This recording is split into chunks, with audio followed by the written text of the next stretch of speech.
Salam alaihim, Bapak Ibu Saudara kekasih di dalam Yesus Masiah. Renungan singkat untuk kali ini itu tentang kisah Raja Salomo kehilangan hikmat.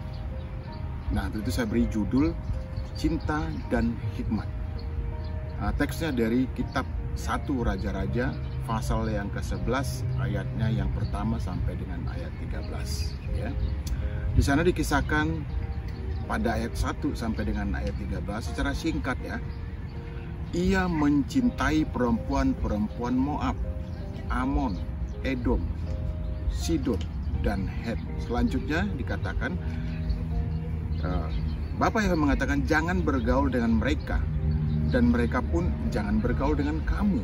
Ya, dilanjutkan masih dalam ayat 2, hati Salomo telah terpaut kepada mereka dengan cinta. Ya, jadi dua kali dikatakan tentang cinta, ayat 1 dan ayat 2. Lalu ayat ketiga, ia mempunyai 700 istri, ya, istri yang sah, dan ada juga undiknya tentunya. Ayat keempat, pada waktu Salomo telah tua, istrinya mencondongkan hati Salomo.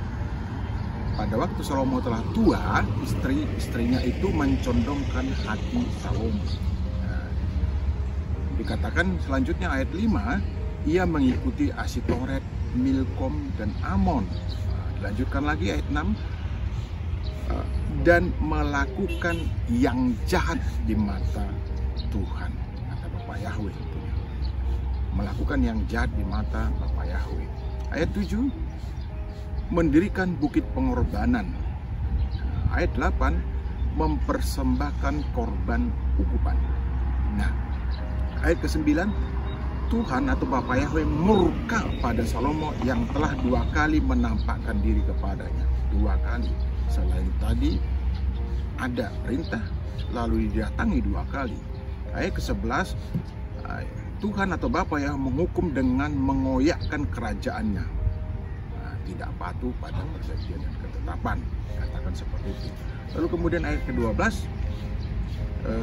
tidak serta-merta dihukum, mengingat Daud, Raja Daud ayahnya. Nah, ayat 13 dikatakan tidak seluruhnya dikoyakkan. Kenapa? Karena Yerusalem telah dipilih oleh Bapak Yahweh. Nah, dalam narasinya tadi dikatakan ada beberapa hal yang kita harus garis bawahi. Yang pertama, diperingatkan jangan mencintai, ayat 1 dan ayat 2. Kemudian dikatakan ada perjanjian di sana. Dan kemudian 2 kali Bapak yang menampakkan diri, tetapi tidak didengar oleh Raja Salomo. Nah, kenapa? Karena ia sangat mencintai istri-istrinya yang datang dari latar belakang yang berbeda, yang bukan katakan sebanding, bukan dari kalangan bangsa Israel, ya. Nah, lalu kemudian Tuhan menghukum. Hukumannya adalah mengoyakkan kerajaannya menjadi kerajaan kecil, hal satu yang utuh, yaitu di Yerusalem. Itulah sebagai hukuman. Dan memang hukuman itu tidak serta-merta. Karena apa? Karena dikatakan Bapak Yahweh atau Tuhan dalam hal ini mengingat kebaikan, kesetiaan, kepatuhan, ya, daripada ayahnya Raja Daud. Jadi mengingat, Tuhan tetap mengingat kebaikan setiap orang, ya, yang mengasihi Dia. Kalau kemudian keturunannya tidak setia, Bapak Yahweh atau Tuhan tetap mengingat kebaikan itu, ya. Apa pesan yang dapat kita terima dari, kita tangkap dari nats ini adalah dari kisah Raja Salomo yang kehilangan hikmat, ya.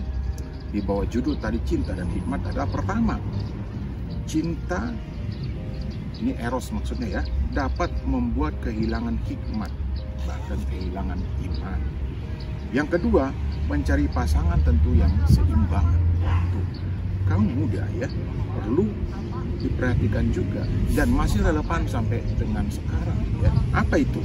Dan bahkan ke masa depan itu tentang bibit, bebeknya, bobotnya. Ya, jadi bukan sembarang pilih.